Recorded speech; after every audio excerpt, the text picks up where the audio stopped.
देशवासियों और संसारवासियों, आज हम सिखों के महान शहीद भाई मनी सिंह जी के बारे में विचार करेंगे।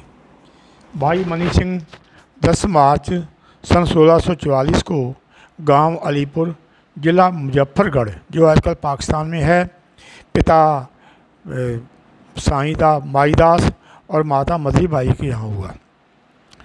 इनके जो बाबा जी थे वो बड़े बहादुर सूरमा थे। वो अपने जब गुरु हरगोबिंद साहब की 6वें गुरु की लड़ाई हुई अमृतसर की, तो वो उस समय जो मुर्तज़ा खान है उसको मारकर शहीद हुए थे। उनका नाम भाई बल्लू जी था। मुर्तज़ा खान को आमने सामने की लड़ाई में मुर्तज़ा खान को मारकर वो शहीद हुए थे। ये भाई मनी सिंह जो हैं, ये सारे ही इनके जो पिता और बाबा थे ये गुरु के श्रद्धालु थे। भाई मनी सिंह को इनके पिताजी इनको लेकर के कीर्तपुर में, उस समय 7वें गुरु हरराय जी थे, उसके पास में आए। यहाँ ये बड़ा अच्छा लगा, वो यहाँ ही रहने लगे। और उसके बाद में जल्दी ही गुरु हरराय जी जो है ज्योति ज्योत समा गए और उन्होंने गद्दी अपने छोटे साहबजादे हरकृष्ण को दे दी। वो उस समय सिर्फ 5.5 साल के थे और उनको दिल्ली जाना पड़ा, तो ये भी उनके साथ में गए। गुरु हरकृष्ण जी का ये था कि वो जिसको भी देखते थे ठीक हो जाता था। उस समय दिल्ली में बहुत माता का प्रकोप था और गुरु हरकृष्ण जी बड़े दयालु स्वभाव के थे। वो रुमाल से मुँह पोंछते और देखते थे, ठीक हो जाते थे। गुरु गोबिंद सिंह जी ने उसके बारे में लिखा है अरदास में, श्री हरकृष्ण त्याइए जिस डिठे सब दुख जाए। वो जिसको देख ठीक हो जाते थे। उनको वहाँ माता का प्रकोप हुआ, वो जल्दी ही वहाँ ज्योति ज्योत समा गए। और ज्योति ज्योत समाने के पहले उन्होंने यह कह दिया कि जो आगे आपका जो गुरु होगा वो बाबा बकाले में होगा। इशारा कर दिया कि बाबा तेग बहादुर था, बकाले में इशारा बता दिया था। और उसके बाद में भाई मनी सिंह जी वहीं थे। भाई मनी सिंह उनकी हरकृष्ण जी की माता को लेके बाबा बकाला आ गए और वक्त पाकर उन्होंने भाई मक्खन साल वाला में आ गए। गुरु तेग बहादुर जी को जिस तरह से वो उनको तिलक लगाते हैं उस तरह से उनको गुरगद्दी सौंप दी। अब 9वें गुरु तेग बहादुर साहब जी बन गए थे। ये उनके साथ में रहे। उसके बाद में ये अनंतपुर साहब में आ गए। गुरु तेग बहादुर जी यहाँ से भ्रमण करने के लिए चले गए और पटना साहब में चले गए। वहीं पर गुरु तेग बहादुर जी के जो साहबजादा गोबिंद सिंह, जिसको उसका नाम गोविंद राय था, वो जब थोड़ा बड़ा हुआ, अनंतपुर साहब आया, तो भाई मनी सिंह जी वहाँ आ गए। भाई इनका नाम भाई मनी राम था, मतलब पहले वहाँ आ गए। और उन्होंने गुरु तेग बहादुर जी ने इनको देख के इनकी पढ़ाई का प्रबंध, गोविंद राय की पढ़ाई का प्रबंध भाई मनी राम को सौंप दिया। भाई कुछ ही बाद घटना चक्र ऐसा हुआ कि औरंगजेब जल्दी से जल्दी हिंदुस्तान के सारे हिंदुओं को मुसलमान बनाना चाहता था। किसी ने उसको समझाया कि अगर आप कश्मीर के ब्राह्मणों को मुसलमान बना लो तो भारत के लोग जल्दी ही मुसलमान बन जाएंगे। तो उन्होंने उनके ऊपर जुल्म करना चालू कर दिया। तो वो असहाय हो गए। गुरु तेग बहादुर जी के दरबार में अनंतपुर साहब में आए और यहाँ आके उन्होंने अपनी वेदना बताई। तो सब लोग इकट्ठे थे। गोविंद राय भी उसके साथ में बैठे थे। उनकी उम्र उस समय 9-10 साल की थी। तो उन्होंने अपने पिताजी से पूछा, गुरु तेग बहादुर जी से, कि ये क्या चाहते हैं। बोले कि हिंदू धर्म खतरे में है। तो बोले क्या होगा। कि बोले कि महान आत्मा, पवित्र आत्मा अगर बलिदान दे तो धर्म बच सकता है। तो इनके गुरु गोविंद राय के मुंह से निकला कि आपसे पवित्र और महान आत्मा कौन सी होगी। तो ये वचन सुनकर इन्होंने उन ब्राह्मणों को कहा, जो ब्राह्मण सारे इकट्ठे होकर आए थे, कि आप औरंगजेब को संदेश भेज दो कि हम अपने गुरु तेग बहादुर को आपके पास दिल्ली भेज रहे हैं। अगर आप इसको मुसलमान बना लें तो हम भी सब मुसलमान बन जाएंगे। तो ये यहाँ 3 साथियों के साथ में गुरु तेग बहादुर दिल्ली गए। वहाँ उन्होंने बहुत इनको जुल्म ढाए गए, इनको शहीद कर दिया गया। उसके बाद में इसका सिर का संस्कार अनंतपुर साहब में हुआ। तो भाई मनी सिंह उस समय यहीं थे। गुरु तेग बहादुर जी कह के गए थे कि भाई मनी सिंह का, भाई गोविंद राय का ख्याल रखना। अब 10वें गुरु गोबिंद सिंह जी थे। गोबिंद सिंह जी ने नजाकत देखी और इन्होंने सिखों को हथियारबंद करना चालू कर दिया। फिर लड़ाइयाँ चालू हुई। भाई मनी सिंह हर एक लड़ाई में भाग लेते रहे थे। और 1696 की बात है, किसी ने बताया कि अमृतसर की मर्यादा जो हरमंदिर साहब की है वो बड़ी भंग हो रही है। वहाँ कोई पहले उनका गुरु अर्जन देव जी के भाई का और पोतों का कब्जा था, वो छोड़ दिया है, तो वहाँ को भेजा जाए। तो गुरु गोविंद सिंह ने, गोविंद राय मतलब थे उसमें, भाई मनी सिंह को सिख लेके हरबंदर साहब को भेजा कि मर्यादा कम करो। तो ये भाई मनी सिंह बड़े विद्वान थे, वहाँ प्रवचन करते थे, इन्होंने वहाँ की मर्यादा संभाल ली, एक तरह से उनको ग्रंथी नियुक्त कर दिया, हेड ग्रंथी। और तब 1699 में वैसाखी के दिन अपना सिखों को सिख सजाने थे, सिखों का दिन आना था वैसाखी के दिन। तो ये भाई मनी सिंह वहाँ से, भाई मंदिराम यहाँ अनंतपुर साहब में आ गए और अनंतपुर साहब में सबको अमृत छकाया। तो भाई मनी सिंह भी अमृत छक, मनी राम जी अमृत छक भाई मनी सिंह हो गए, गोविंद राय से गोविंद सिंह बन गए और 5 प्यारे बनाए गए। और वहाँ पर उसके बाद में फिर ये अमृतसर में आ गए और कुछ दिन यहाँ रहे। जब लड़ाइयाँ चालू हुई तो ये अनंतपुर साहब में आ गए। तो आखिरी लड़ाई जो गुरु गोविंद सिंह की है अनंतपुर साहब की, और काफ़ी फौज का 10 लाख फौज का घेरा था और बहुत देर घेरा रहा। उन्होंने कसमें खाई कि एक बार आप अनंतपुर साहब को छोड़ दो, हम औरंगजेब साहब को जाके कह देंगे हम गुरु साहब को भगा दिया है, तो हमारी जो है इज्जत बच जाएगी। सौगंधे खा के उन्होंने गुरु गोविंद सिंह से किला छुड़वाया, लेकिन बाद में हमला कर दिया। तो जब हमला हुआ तो उस समय गुरु गोविंद सिंह जी ने भाई मनी सिंह को कहा कि ये दोनों जो पत्नियाँ थी उनकी, माता सुंदरी और माता साहेब देवा, कि इनको कोई सुरक्षित स्थान में ले जाओ। तो भाई मनी सिंह जी इनको सुरक्षित स्थान में दिल्ली ले गए। उसके बाद में चमकौर की लड़ाई में गुरु गोविंद सिंह के बड़े साहबजादे शहीद हो गए, छोटे साहबजादे अपने सरहद में नींव में चिन के गए और बड़े साहबजादे लड़ाई में शहीद हुए। उसके बाद गुरु गोविंद सिंह यहाँ से चलते हुए साबो की तलवंडी की तरफ गए और रास्ते में एक बार लड़ाई भी हुई 40 मुक्तों की, साबो की तलवंडी में ये पहुँच गए। भाई मनी सिंह खोज कर रहे थे गुरु गोविंद सिंह जी कहाँ हैं। जब उनको मालूम पड़ा कि गुरु गोविंद सिंह जी साबो की तलवंडी में चले गए हैं, तो वो दोनों माताओं, भाई माता सुंदरी, माता सहमदेव को लेकर साबो की तलवंडी आ गए। साबो की तलवंडी में आ गए। जब माताओं ने पूछा कि 4 साहबजादे कहाँ हैं, 5 प्यारे कहाँ हैं, तो गुरु गोविंद सिंह ने कहा कि ये सारे आपके पुत्र हैं, इनके ऊपर वार दिए हैं। और गमगीन हो गया जो वहाँ का जो माहौल था। तो गुरु गोविंद सिंह ने फिर गुरुबाणी का आसरा लिया। उन्होंने भाई मनी सिंह से कहा कि गुरु ग्रंथ साहब को लिखा जाए दोबारा, क्योंकि गुरु तेग बहादुर की बाणी जो है दर्ज करनी है। तो भाई मनी सिंह ने कहा कि आप बाबा दीप सिंह को बुला लें, वो तो जाने में आसान हो जाएगा। उन्होंने बाबा दीप सिंह को पहूपिंड गांव से, उनका पहूपिंड गांव था, उसको वहाँ से बुला लिया। और फिर भाई मनी सिंह और भाई बाबा दीप सिंह, ये बाबा दीप सिंह कागज जो स्याही तैयार करते थे, ये रोज़ाना लिखते थे, गुरु गोविंद सिंह की बोलते जाते थे। और शाम को कीर्तन, दिन में भी कीर्तन होता था, शाम को उसके अर्थ बताते थे। इस तरह से कुछ दिनों में गुरु ग्रंथ साहब तैयार हो गया। अब वो गुरु ग्रंथ साहब जो पहले गुरु ग्रंथ साहब जो बनाया था उसको आदि ग्रंथ कहते हैं, आदि पोथिया कहते हैं।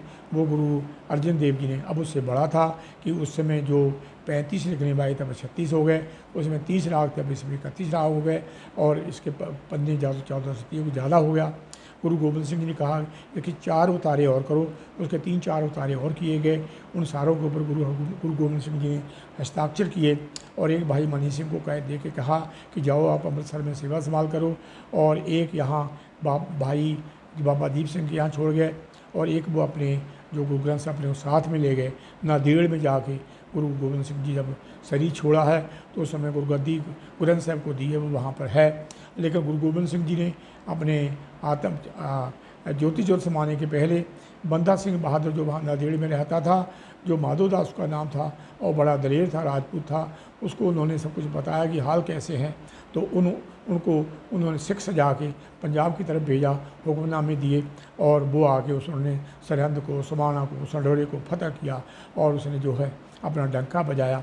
लेकिन हुआ ये है कि जो माता सुंदर कौर है, इसको फुसलाते थे जो मुसलमान हुकूमतों, इनको काफ़ी रसाले वगैरह और भेंट किया करते थे और उन्होंने फूट डाल दी, क्योंकि ये एक तरह से ये राजनीतिक चाल होती है। उन्होंने कहा कि बंदा सिंह बहादुर जो है वो अपने बंदई सिख बनाता है, उसने वो अपने सिक्का चलाता है, वो गुरु गोविंद सिंह कुछ नहीं समझता। और बंदा से और उधर माता से कहते हैं कि बंदा सिंह बहादुर आपको अपशब्द बोलता है। तो माता ने सिखों से कह दिया कि इसका साथ छोड़ दो। उन्होंने साथ छोड़ दिया तो वो गढ़ी जो गुदाह नगर की गढ़ी है वहाँ पर घिर गया। उसके बाद फौज थोड़ी थी और उसको पकड़ के ले गए, उसको क्या कहते हैं अपने बंदा सिंह बहादुर को शहीद कर दिया गया। ये जो शहीद किया गया है उसकी तारीख है अपना 1716 है, 1716 को उनको बंदा सिंह बहादुर को शहीद किया गया। और जो भाई मनी सिंह है वो तो यहीं रहते थे अपने हरमंदिर साहब में ही। और बाद में हाँ 8 जून 1716 को बंदा सिंह बहादुर को शहीद किया गया है। और ये जो भाई मनी सिंह ये सेवा संभाल करते थे, सिखों को वहाँ पर सरबत खालसा लगाते थे, लेकिन धीरे धीरे मुसलमानों ने उनके साथ बिगाड़ पैदा कर लिया। सिखों ने घेराबंदी कर दी लाहौर की, फिर उन्होंने इनको एक जागीर दे दी और एक इनका जो है जागीर दे के समझौता कर लिया। और बाद में ऐसा हुआ कि वो जो जागीर दी थी, जो समझौता किया था 1733 में किया था, 1735 में उन्होंने अपना जो जागीर दी थी वो सब वापस ले ली और सिखों को तंग करने लगे। दरबार साहब को कब्जा, हरबंद साहब कब्जा कर लिया। तो भाई मनी सिंह जो है वो सुल्तानविंड में रहने लगे। तो वहाँ ऐसा हुआ कि सुल्तानविंड में रहते हुए एक दिन एक मौलवी था अब्दुल रज़क, उसके सारा परिवार बीमार था। तो वो भाई मनी सिंह के पास में आया। भाई मनी सिंह ने कहा कि जाओ अपना जल लाओ उससे। उसके साथ गए, हरमंदिर साहब से जल लगाए, छिड़का और पाठ किया, वो ठीक हो गए। अब वो उनका सेवक बन गया। तो उनके पास फिर उन्होंने रजक जो अब्दुल रज़क था उसके साथ में सलाह करके कहा कि हम एक सरबत खालसा करने चाहते हैं जो दिवाली आएगी 1737 की, 1737 की दिवाली। तो वो मान गए। लखपत राय वहाँ का हिंदू था और वो उसका वजीर था, लेकिन बड़ा वो सिखों के ख़िलाफ़ था। और उन्होंने कह दिया कि ठीक है 5000 रुपये लगेंगे। और जकरिया खान था सूबेदार वहाँ का लाहौर का, उसने उसको कहा कि अब सिख आएंगे घेर के इनको सबको मार लेंगे, जंगलों में हमसे मरते नहीं हैं। तो इस बात का पता भाई मनी सिंह को लग गया। पहले इन्होंने सिखों को बुलाया था, फिर उन्होंने संदेश भेज दिया कि यहाँ ना आए, इनका विचार बदल गया है। वो नहीं आए। जब नहीं आए तो उन्होंने 5000 रुपये मांगा। बाद में सिख दिवाली नहीं मनाई। तो भाई मनी सिंह ने कहा कि आपने चारों तरफ फौज लगा दी, सिख इसलिए नहीं आए। अब आप 5000 रुपये मांग रहे हैं, कोई 5000 कोई 10,000 कहता है। 5000 रुपये तो कुछ भी नहीं थे, लेकिन वो उन्होंने पकड़ लिया। और पकड़ने के बाद में इनको वो इनके साथ में इनके 2 अपने भाई थे। भाई मतलब अपन ये कह सकते हैं कि इनके पुत्र थे। एक पुत्र था, एक भाई था, भाई दीवान सिंह और भाई गुलजार सिंह, वो भी साथ में ले गए जगह। और वहाँ पर इनके ऊपर बहुत इनको कहा कि आप मुसलमान बन जाओ, ये नहीं बने। फिर इनको फतवा दे दिया कि इनके बंद काट दिए जाएँ। जब वो कसाई के ऊपर चलाने लगा जल्लाद टोका, तो उन्होंने कहा कि नहीं, बाँग नहीं, थोड़ा थोड़ा पोटा करके काटना है। और ये अपने इसने जो है बंदगी में विलीन हो गया और वो इसका टुकड़े करता रहा। बाद में इसको इस तरह शहीद कर दिया। जो उसके साथ में 2 कहते भाई दीवान सिंह और भाई गुलजार सिंह। भाई दीवान सिंह गुलजार सिंह इनके एक पुत्र था, एक भाई था, भतीजा था। उन दोनों को उन्होंने भाई दीवान सिंह को चरखी होती है, उसमें लगे होते हैं, दांते लगे होते हैं लोहे के, उसके ऊपर चढ़ा के हाँ जी उसको घुमाते हैं, उसको टुकड़े करते हैं, इससे शहीद कर दिया। भाई गुलजार सिंह को पानी में उबाल गया। इस तरह से ये इनकी जो शहीदी है ये हुई है अपना 1738 को। भाई मनी सिंह की जो शहीदी है हुई है वो 1738 को हुई है। और जुलाई 1738 को 9 जुलाई 1738 को हुई है। भाई जो मनी सिंह है इसके 10 लड़के थे और सारे ही जंगों में शहीद हुए हैं। इनका बचतर सिंह ने जो अनंतपुर साहिब में उन्होंने हाथी का मुकाबला किया था, इस तरह से का सारे शहीद हुए। इसके 6 भतीजे शहीद हुए और 10 लड़के, जितना जो इनकी कुर्बानियाँ हैं 10 लड़के इनके शहीद हुए। ये महान सिखों के महान शहीद हैं और महान विद्वान हैं। ये गुरु ग्रंथ साहब का इन्होंने अपने हाथों से लिखा था और बाद में भी इन्होंने बहुत पोथियाँ लिखी, उसके उतारे किए और सिखों को भेजे। और इस तरह बाबा दीप सिंह ने भेजे। अगर ये उतारे ना भेजते तो आज सिखों के पास गुरु ग्रंथ साहब ना होता। हो सकता कि मुसलमान वहाँ से कहीं ढूंढ के उसको जला देते, लेकिन उन्होंने बहुत सारे उतारे कर लिए थे। सिख मिसलों में इनको अपने साथ लिया करते थे और कहीं उन्होंने छिपा के भी रखे थे। इस तरह से गुरु ग्रंथ साहब का जो बचाव हुआ, ये जो है भाई मनी सिंह जी महान जो सिखों के शहीद हैं, भाई मनी सिंह जी महान विद्वान है भाई, और पहले जथेदार थे अकाल तख्त के। तो ये उसकी संक्षेप में उसके लिए बताया गया है, संक्षेप में है, कहानी तो उसकी बहुत बड़ी है। और मेरा सबको प्रणाम है, और वाहिगुरू जी खालसा वाहिगुरू जी फतेह। कोई गलती हो तो माफ़ कर दें।